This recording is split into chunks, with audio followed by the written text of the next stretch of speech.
स्वागत है आपका बी न्यूज नेशन में। मैं हूं शकील बागमारे। गुलबर्गा नॉर्थ जोन मत क्षेत्र के लिए मुस्लिम उम्मीदवारों की भरमार। मरहूम डॉक्टर कमरुल इस्लाम के इंतकाल के बाद गुलबर्गा नॉर्थ जोन में इनकी सीट से चुनाव लड़ने के लिए उम्मीदवारों की लंबी कतार लगी है।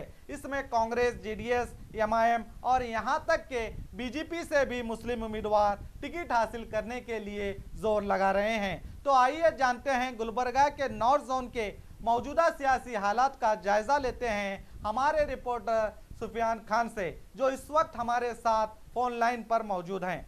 सुफियान खान जी।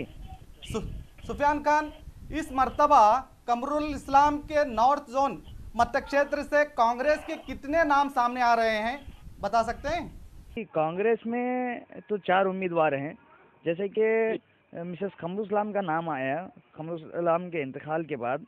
जैसे मिसेस कमरुल इस्लाम का नाम आया, उससे पहले दावेदारी कर रहे थे NKRTC चेयरमैन इलियास बागवान। जैसा ही इंतकाल हो गया, मिसेस कमरुल इस्लाम का नाम आया जी। बाद जिनका नाम आया वो है इम्तियाज सिद्दीकी साहब। उन्होंने अपनी दावेदारी बताई। उसके बाद असगर चुलबुल साहब का नाम आया जी, हो गए कांग्रेस से।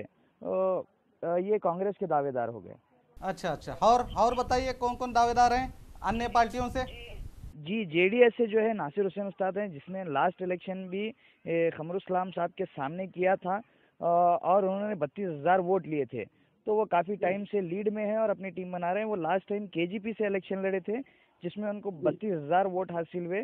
अब वो इलेक्शन लड़ने के लिए रेडी है। वो जेडीएस से कॉन्टेस्ट करेंगे गुलबर्गा नॉर्थ से। और एमआईएम से एडवोकेट वहाज बाबा हैं, जो 2 साल से कंटिन्यू मेंबरशिप करते आ रहे हैं। अब वो भी गुलबर्गा नॉर्थ से कॉन्टेस्ट करने के लिए रेडी हैं। जी, एमआईएम से। हाँ जी। जिनका नाम बीजेपी से आ रहा है वो है मतीन पटेल। वो भी एक मुस्लिम लीडर हैं, जो XZP मेंबर हैं। वो भी अपनी दावेदारी बता रहे हैं, जिनको येडियुरप्पा साहब ने ये बताया है कि स्टेट में माइनॉरिटीज़ को सीट देंगे। तो वो भी अपनी दावेदारी करें। वो इस मंच पे दावेदारी कर रहे हैं कि पटेल बरादरी के वोट उनको हासिल होंगे 10,000 वोट। तो इन सभी नेताओं में से ऐसा कोई नाम जो कांग्रेस के गलियारों में गूंज रहा हो, जो जनता कह रही हो कांग्रेस के तौर पे, कोई नाम सामने आ रहा है जो जनता की जुबान सुनने में मिल रहा है आपको? जो ज्वाइनिंग चल रही है वो है NKRTC चेयरमैन इलियास बागवान। और दूसरी तरफ एक एक्टिव हैं जो पब्लिक के ज्यादा इश्यूज उठाते हैं, वो है इम्तियाज सिद्दीकी। और एक तीसरे जो हैं आवाम से काफी जुड़कर, जो कमरुल इस्लाम साहब के साथ में काफी वक्त बिताए हैं, वो है असगर चुलबुल, जिसने अपना पूरा टाइम कमरुल इस्लाम साहब के साथ में दिया है।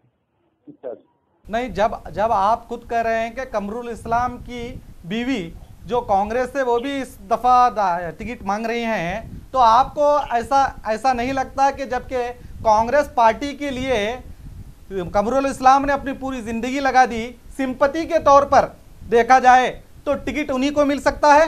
जी, लेकिन कांग्रेस का हाईकमान, यानी कि थोड़े दिन पहले एक सीनियर लीडर का इंटरव्यू लिया गया था, उसमें अभी हाईकमान ने कोई डिसीजन नहीं लिया टिकट का। ऐसा लगता है कि कांग्रेस में सभी दावेदारों को कहा जा रहा है कि टिकट हाईकमान के डिसीजन पर मिलेगी। तो सब अपनी अपनी तरफ से कोशिश में लगे हुए हैं कि किसको टिकट मिलेगी। अच्छा जी, ठीक है। ये नासिर हुसैन उस्ताद जो पिछली दफा कमरुल इस्लाम के खिलाफ लड़े थे,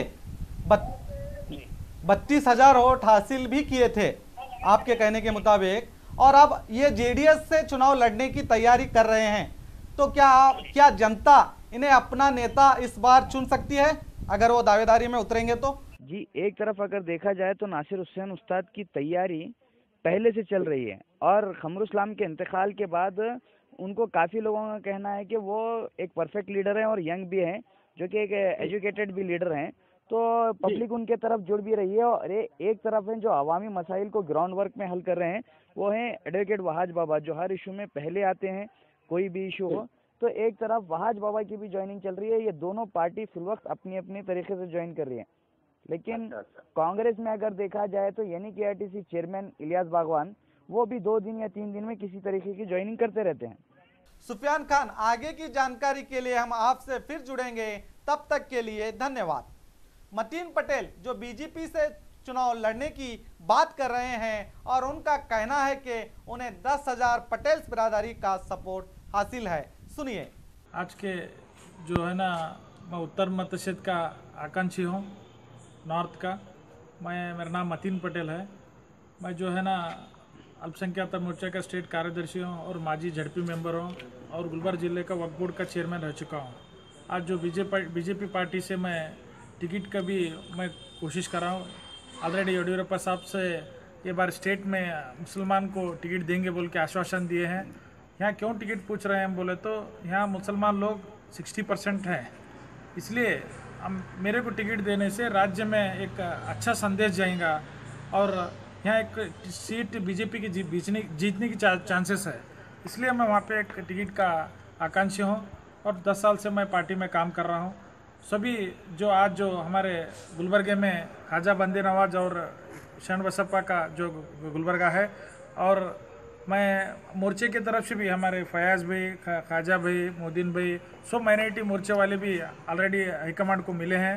उन्होंने भी आश्वासन दिए हैं ये बार मुस्लिम को भी हम टिकट देंगे स्टेट के अंदर बोल के। इसलिए हम यहाँ मैं बहुत से काम कर रहा हूँ बोल के। जो जैसे ही हमारा ख्वाजा बंदे नवाज को भी हमारे येडियुरप्पा साहब ने 40 लाख रुपए जो लोन था वो भी माफ़ करा, ईदगाह के लिए दिया। हम भी जो मोदी जी का जो स्कीम्स है शादी जो LPG का वो भी गरीब लोगों को पहुंचा रहे हैं हम। और जैसे ही जो अब हमारे बेटी पढ़ाओ बेटी वो बचाओ बोल के वो भी स्कीम पहुंचा रहे हैं। इसलिए मैं वहाँ बहुत से हमारे वो बिरादरी में एक 10,000 वोट हमारे पटेल फैमिली के वोट है, इसलिए वो नॉर्थ टिकट भी मैं वो एरिया से मैं आकांक्षी हूँ। गुलबर्गा नॉर्थ जोन के गलियारों में ये चर्चा है कि इन सभी रहनुमाओं के चुनाव में उतरने से मुस्लिम नुमाइंदगी खत्म हो जाएगी, या इन रहनुमाओं के कौम और मिल्लत की फिक्र आपसी समझौते से नॉर्थ जोन की इस सीट को मुस्लिम नुमाइंदगी बचा पाएगी या नहीं, ये तो आने वाला वक्त ही बताएगा।